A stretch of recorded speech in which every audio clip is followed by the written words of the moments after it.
Deuxième et dernière édition du journal comptant pour ce jour sur BB24. Bonsoir à tous, voici le sommaire. Restitution des trésors royaux du Dahomey par la France. Dans moins de 15 jours, les 26 œuvres culturelles emportées en période coloniale seront de retour. Zoom dans ce journal sur les 4 portes de Adjalala. L'AVC, accident vasculaire cérébral, correspond à un arrêt brutal de la circulation sanguine au niveau du cerveau. L'efficacité de sa prise en charge dépend de la précocité de son diagnostic. Et puis, les mangroves constituent un écosystème de marais maritimes très riche en espèces végétales. Les protéger et les conserver participent à la lutte contre le réchauffement climatique. Un spécialiste nous éclaire.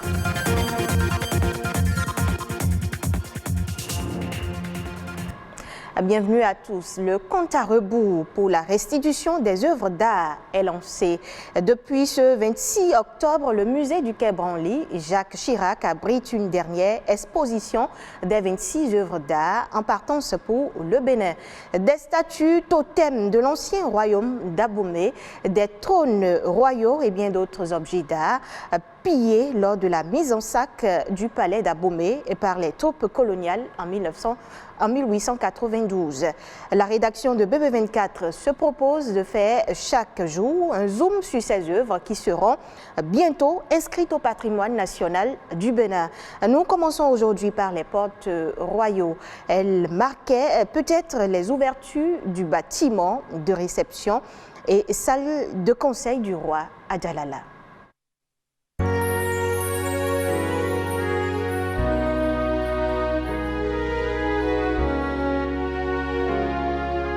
Elles sont au nombre de 4.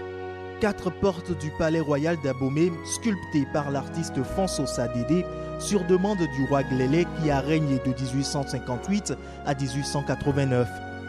Toutes les 4 portes sont semblables dans leur conception. Le poids de chacune est compris entre 23 et 28 kg. Leur hauteur varie entre 168 et 173 cm, la largeur entre 94 et 109 cm, et l'épaisseur va de 5 à 7 cm. Chaque porte est constituée de 2 panneaux ornés de bas-reliefs en bois polychrome. Les motifs sculptés sont fixés à la porte par des chevilles et des clous. Les 2 battants de la première double porte se distinguent uniquement par l'orientation différente du cheval sur le panneau supérieur. Les éléments décoratifs constituent autant d'hommages à plusieurs rois d'Abomey. La grenouille, l'antilope tachetée et le calao sont des emblèmes qui envoient au roi Glélé. L'éléphant, le cheval, le sabre et le marteau évoquent le roi Guézo et le nez et les yeux humains font référence à Tébessou. À tout cela s'ajoute une ricade, le couteau du Migan de Pengla et un fusil. Sur la seconde double porte, les panneaux supérieurs du premier battant mettent en scène un caméléon qui marche sur un fil tendu entre la lune et le soleil. C'est le symbole de la divinité Lissa. Sur le panneau inférieur, le serpent queue en gueule et le lion royal sont encadrés par des ricades, des sabres et des fusils. Le second battant est semblable au premier, à une différence près. Selon certains scientifiques, la couleur bleue qui couvre le fond de la porte témoigne que le serpent a été détaché et manquait dès l'époque de la conquête. Ouvrir ces portes donnait droit à l'entrant de voir le roi assis sur son trône. Vivement donc le retour de ces portes. Ce 29 octobre, la communauté internationale marque une pause pour sensibiliser sur le psoriasis, maladie peu connue du grand public. C'est une dermatose, une maladie inflammatoire de la peau qui touche les différentes parties du corps telles que le coude, les genoux, le cuir chevelu et la liste n'est pas exhaustive. Le psoriasis se caractérise par l'apparition d'épaisses plaques de peau, des plaques rouges et de démangeaisons. Associé à de nombreuses souffrances physiques, le psoriasis génère également des douleurs psychologiques.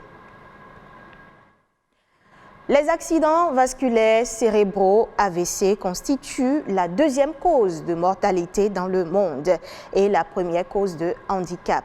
Ce 29 octobre, c'est aussi la journée mondiale des AVC.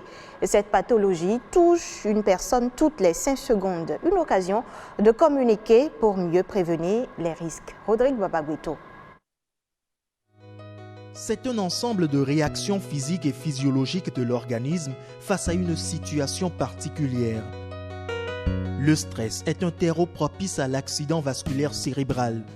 Il peut concerner tout le monde, le plus généralement sur une courte durée. Seulement, cette courte durée peut se révéler fatale. Le stress a un effet direct sur le fonctionnement du cœur. En situation de stress, le cœur bat plus rapidement et la pression artérielle augmente pour activer la circulation du sang. Le sang va alimenter ensuite les muscles en oxygène pour leur donner de l'énergie. Les vaisseaux sanguins se voient ainsi réduits et les artères deviennent dures, ce qui peut conduire à un infarctus du myocarde et par conséquent à l'arrêt cardiaque. En état de stress, certaines personnes mangent mal, elles manquent de sommeil et sont plus portées à consommer du tabac, de l'alcool ou des drogues. Autant de comportements qui sont tous des facteurs de risque de l'AVC. La probabilité d'être victime d'un AVC peut donc être réduite grâce à une bonne gestion de son stress. Ralentir son rythme de vie ou prendre du temps pour soi permet de réduire l'impact négatif du stress. Pour éviter les autres facteurs de risque liés à l'AVC, il faut adopter une alimentation équilibrée, arrêter de fumer, réduire sa consommation d'alcool, reprendre une activité physique régulière, choisir une contraception adaptée et faire contrôler régulièrement sa tension et son sang. Lors d'un AVC, jusqu'à 2 millions de neurones sont détruits chaque minute dans le cerveau. Aujourd'hui, elle est une urgence médicale. Au niveau mondial, l'AVC est la deuxième cause de mortalité et la première cause de handicap. De santé, on parle environnement, plus précisément de la conservation des mangroves. Caractéristique des zones tropicales humides, bercées par les marais, les mangroves sont une niche écologique, mais elles sont souvent défrichées pour aider à construire des bassins à crevettes et servir de bois de chauffage. Aujourd'hui, les mangroves, encore mal connues et vues comme des lieux sans intérêt, sont détruits. Pourtant, le tourisme balnéaire dans les mangroves est une source de valeur ajoutée au développement local. Ebenezer Hondinou, expert en mangroves, nous parle ici de l'importance des mangroves pour l'écosystème.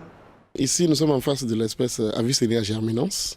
C'est l'une des espèces phares de mangroves.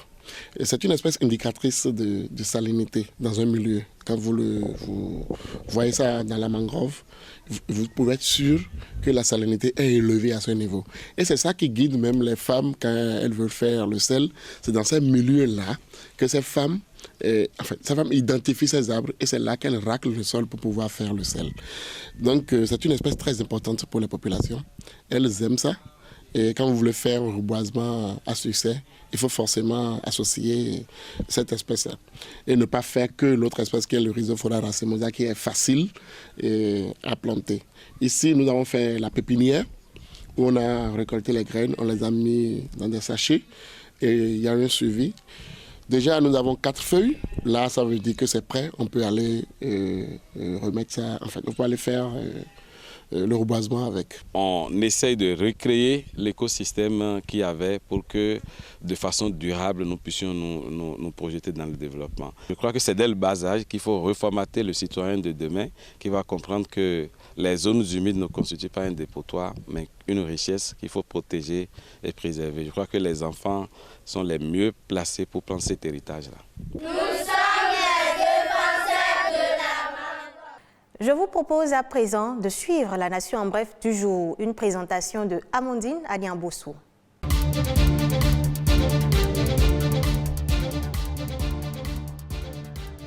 Le gouvernement a adopté en Conseil des ministres la politique de sécurité des systèmes d'information de l'État. Cette nouvelle orientation va favoriser la consommation des services et produits de confiance numérique. Le gouvernement s'engage pour la sécurisation du cyberespace béninois en vue d'assurer l'essor de l'économie numérique.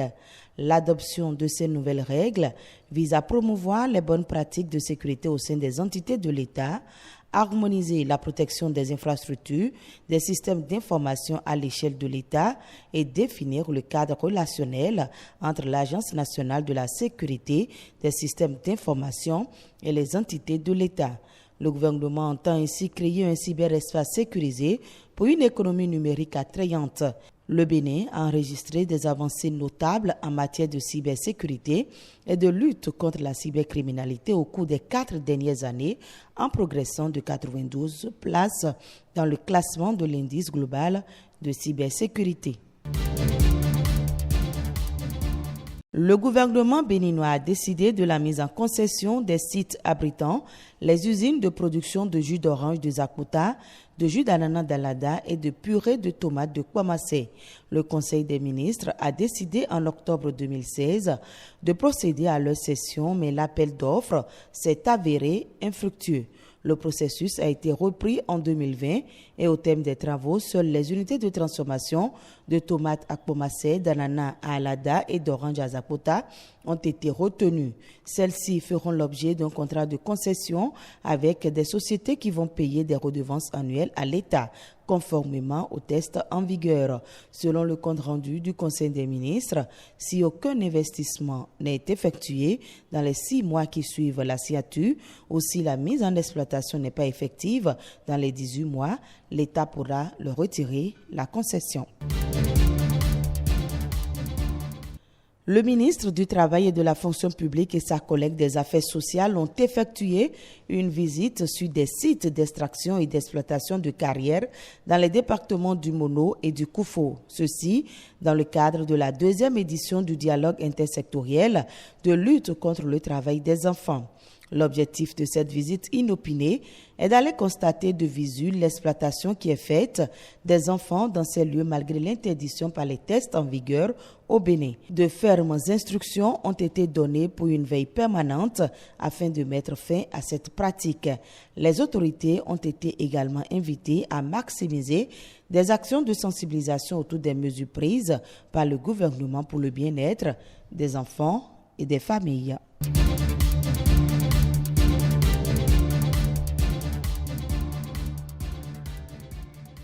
Ce journal s'achève. Retrouvez cette édition sur le site de l'ORTB, www.ortb.bj.